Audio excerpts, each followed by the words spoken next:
right now on 18 Eyewitness News.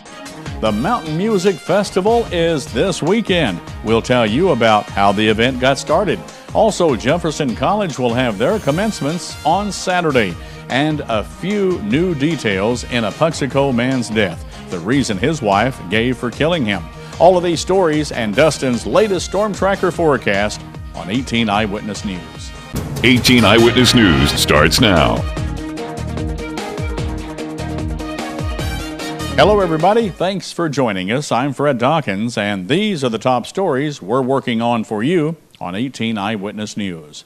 The Arcadia Valley Spring Mountain Music Festival is this weekend. There's going to be a lot of different events at this year's festival. Bobby Powell tells 18 Eyewitness News how the festival got its start. We started that kind of off the cuff. We had, my wife and I went to Mountain View, Arkansas and saw what they were doing down there as far as picking around town. And we wanted to get that started, so we thought, well, the best way to kick it off would be a festival and then go from there. Carol Kelsheimer tells 18 Eyewitness News that a lot of vendors have signed up to be at this year's festival. We have food, just every kind of food. We have Chinese, we have pulled pork, the traditional funnel cakes, kettle corn, shaved ice, just about anything that anyone would want to eat.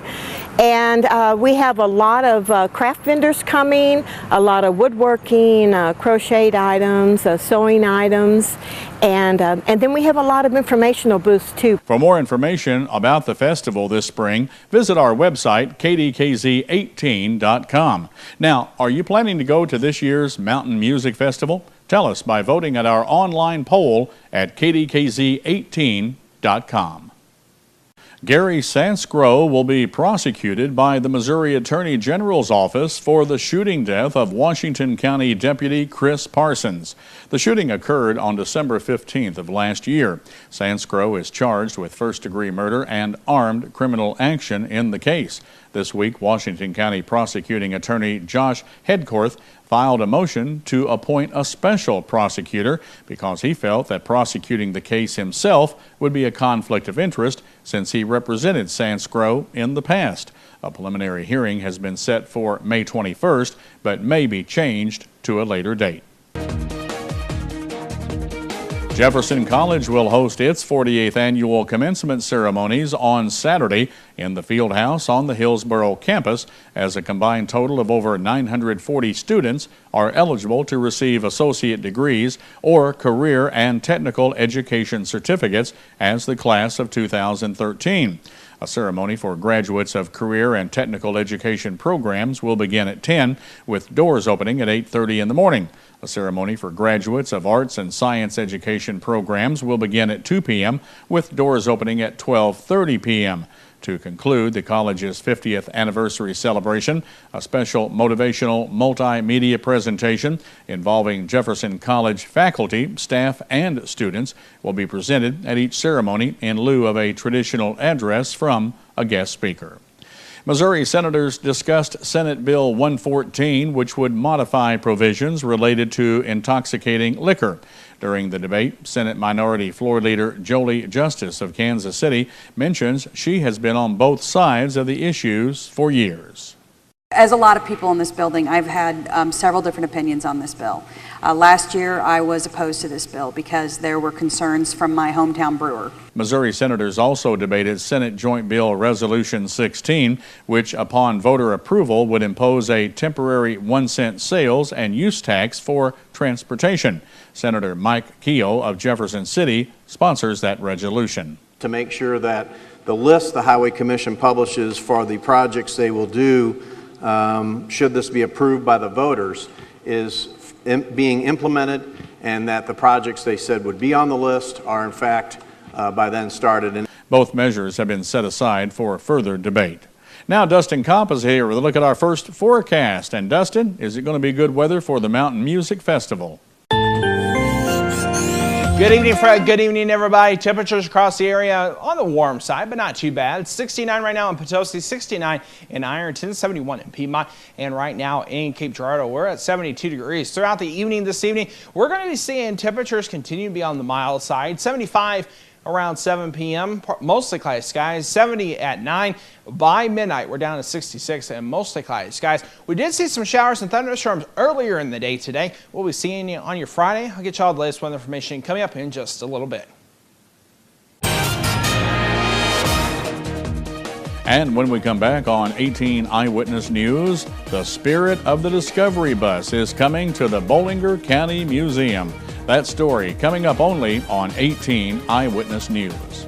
For 15 years, Heartland Furniture and Appliance has been the leader in price for Restonic bedding. Whirlpool built Crosley appliances, Frigidaire appliances, sofa sets, recliners, accent furniture, and White's metal detectors. Same-day delivery with no waiting. We are fast becoming this area's leader in the home furnishing and appliance business. Need a little cash? Payday loans are available in each store. We'd love to have you come see us at one of our 3 locations on both sides of Main Street in Piedmont, Business 60 in Dexter, and next to Current River Ford in Donovan. Heartland Furniture and Appliance, 223-3200.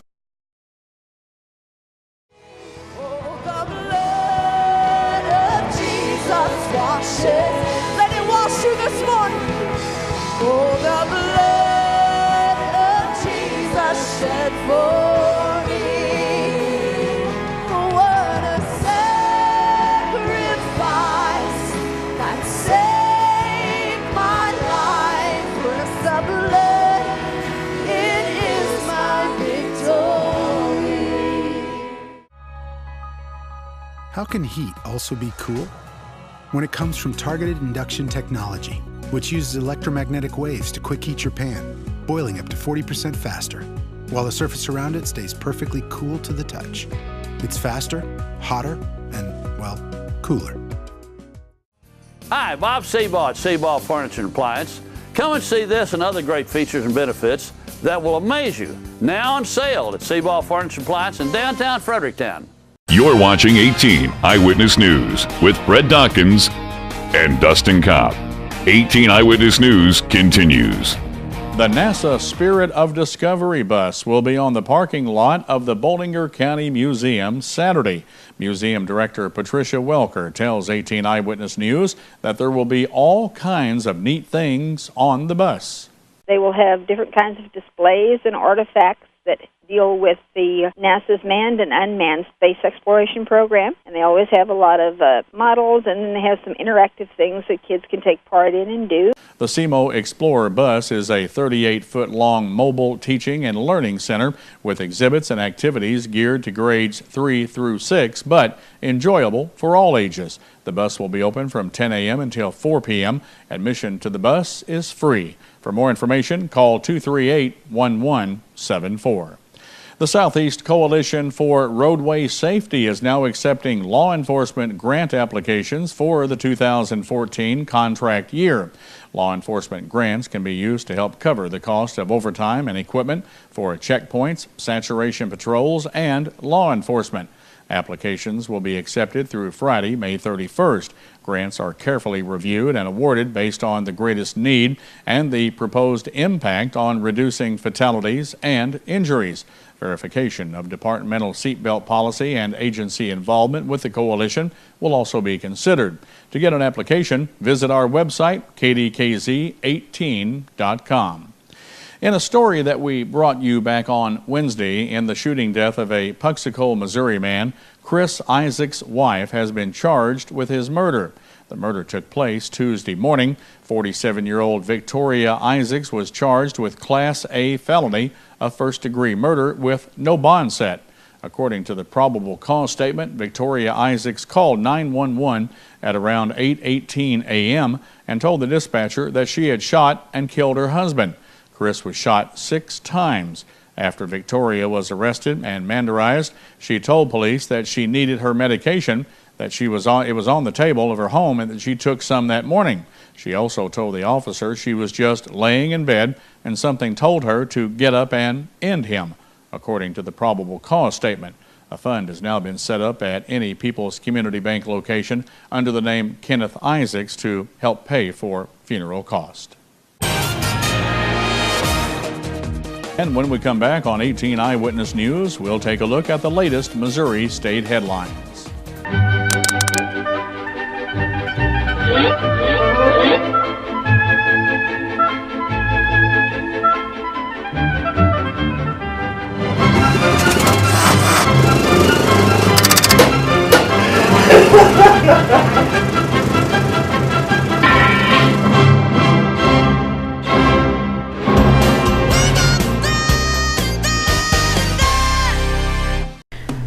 When someone comes in a Mineral Area's emergency department, our focus is giving them the best treatment in the quickest manner possible.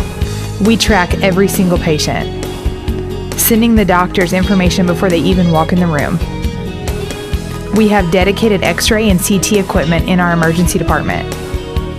We don't have to waste any time running all over the hospital. We know that minutes count in an emergency, and you can count on ER Plus at Mineral Area Regional Medical Center.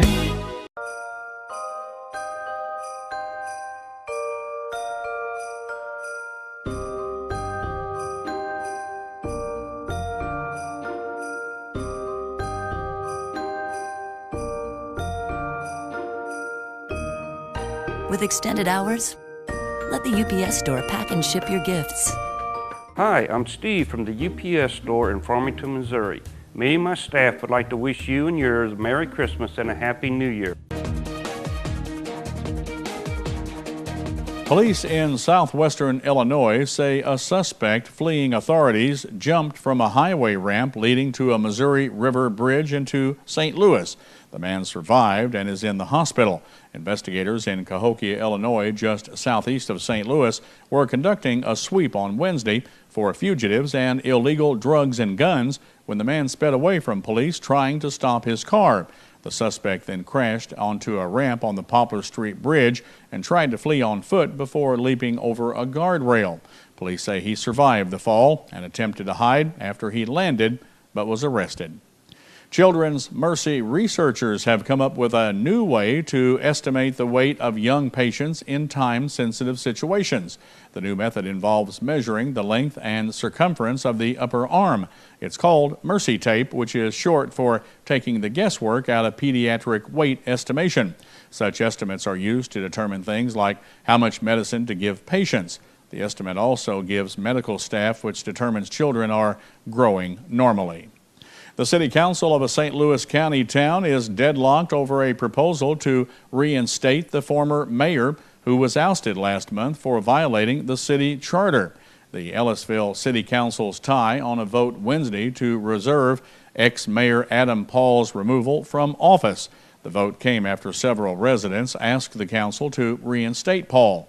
Paul, who was elected last year, was ousted by a previous city council for failing to control meetings, illegally trying to have the city attorney fired, giving city employees illegal orders, and other offenses.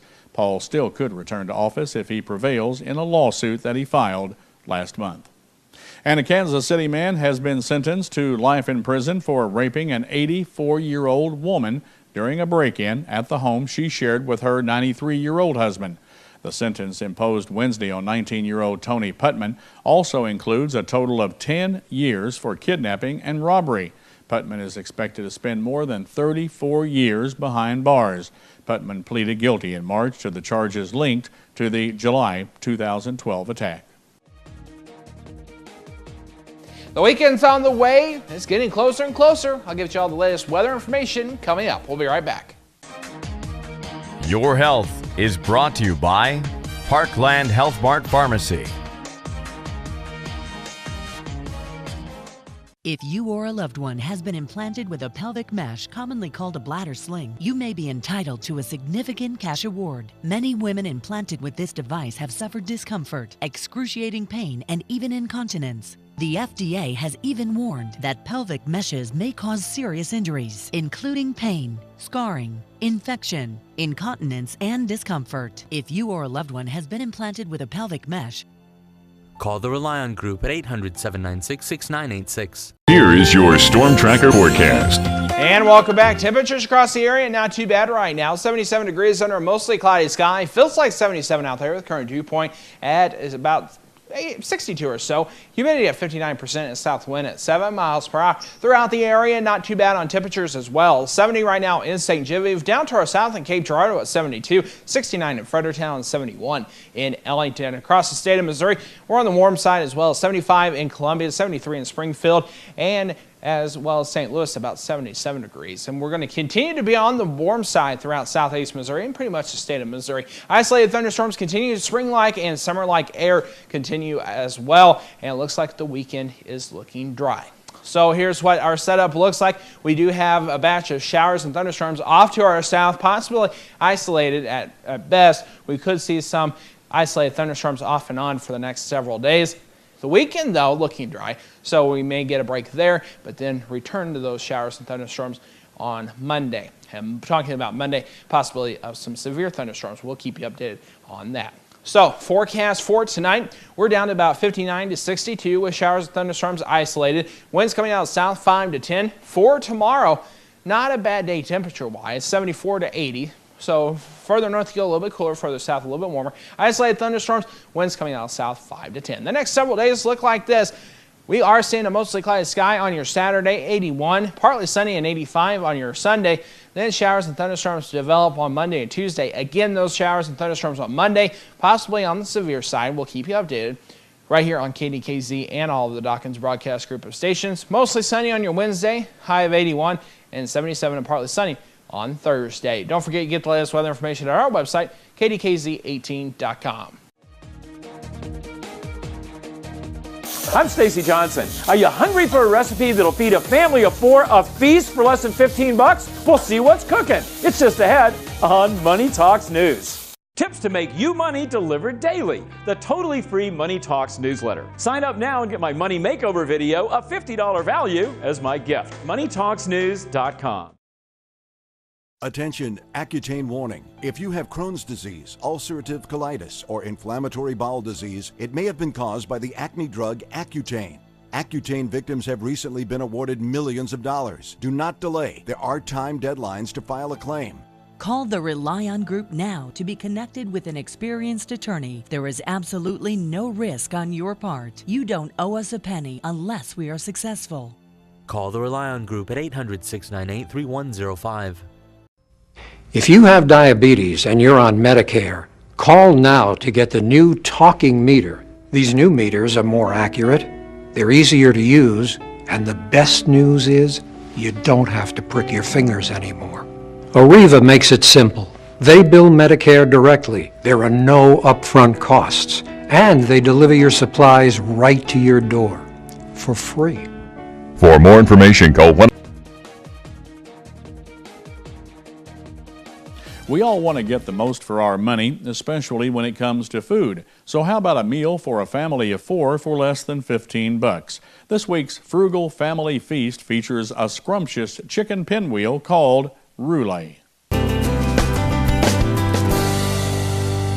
I'm Stacy Johnson here with celebrity chef David Rosoff. David is the executive chef and owner of Palm Beach Personal Chefs. The challenge, meal for a family of 4 for less than 15 bucks. David, what do you got for me today? Stacy, today we have a chicken roulade. Chicken roulade sounds fancy. What goes in it? We have boneless, skinless chicken breasts, Swiss cheese, pesto, olive oil, ham, panko breadcrumbs, flour, and eggs. Okay, I see you've already started putting some ingredients together. We've got our chicken, you got pesto sauce on it. We have Swiss cheese, our ham. We're going to quickly roll it. Very simple. Like so. We're going to dip it in flour. This looks kind of like fun, actually. Egg. And then our breadcrumbs, our panko breadcrumbs. You can also do this plain for a low-calorie approach.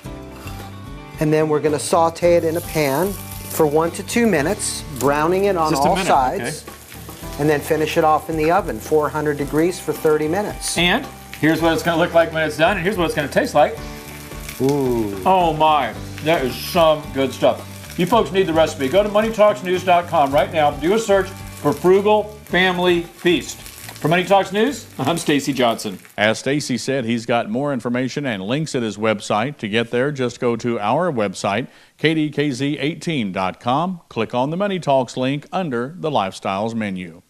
Just like a sharp object can weaken a balloon, so can a flame. So how can you make a balloon fireproof? Jason Lindsay, a.k.a. Mr. Science, shows us how by using a few ingredients from around the house.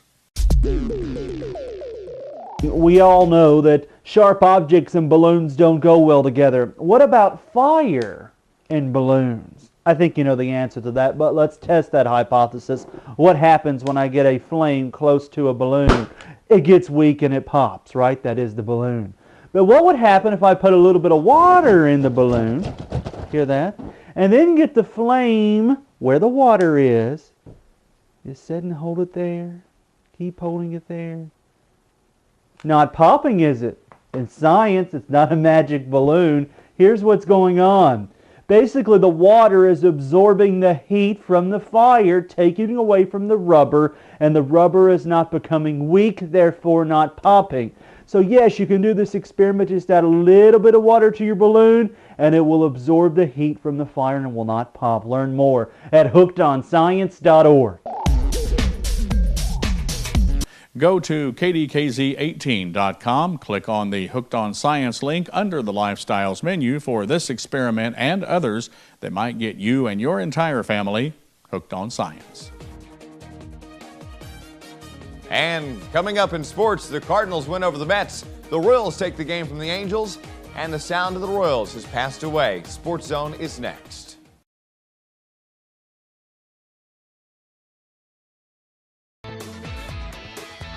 Coming up tonight on KDKZ Channel 18.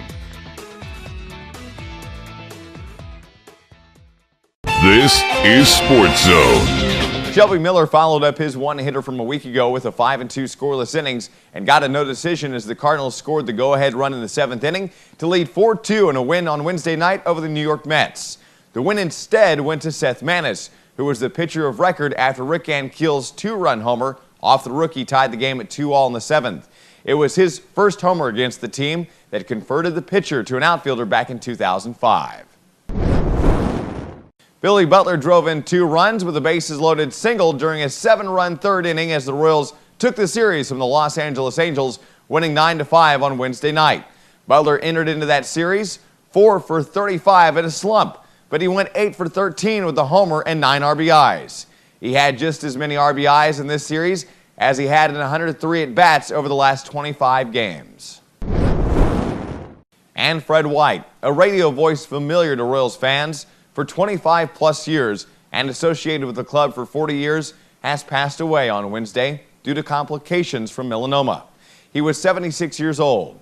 White's death came just one day after the team had announced his retirement as the Director of Broadcast Services and the Royals alumni.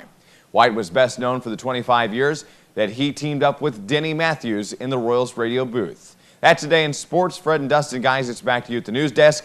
I'm Aaron Cox. Thanks a lot, Aaron. That does it for 18 Eyewitness News. You can get the latest news, weather, and sports at our website, KDKZ18.com. We'll see you later. When you see news happening in your area, let us know about it. You can call our news department at 573-701-9590 or email us at news@DawkinsBroadcastGroup.com.